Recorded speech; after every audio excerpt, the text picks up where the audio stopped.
Սիրելի հայրենակիցներ, հարգելի պատգամավորներ, ես ուզում եմ առանձնացնել մի հատված այսօր ներկայացված օրենքի նախագծից, որը վերաբերում է Վազգեն Սարգսյանի ռազմական ակադեմիայի շրջանավարտների այն հնարավորությանը, որ ավարտական քննությունները կարող են հանդիսանալ նաև ատեստավորման քննություն։ Վերջին շրջանում մենք բազմիցս ներկայացրել ենք, թե ինչ փոփոխություններ են իրականացվել Վազգեն Սարգսյանի անվան ռազմական ակադեմիայում եւ ինչ հնարավորություններ են ընձեռվել մեր կուրսանտներին եւ ապագա սպաներին։ Ես ուզում եմ եւս մի անգամ նշել, որ 4-ամյա կրթությունից հետո,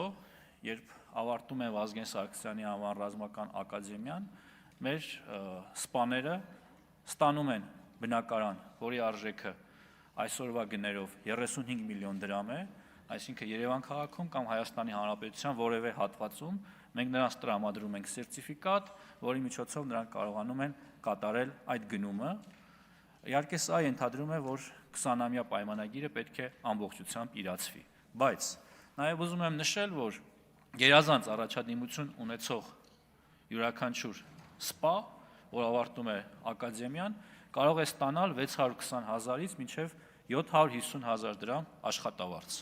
Եվ հարցս հետևյալն է. ասեք մի մասնագիտություն,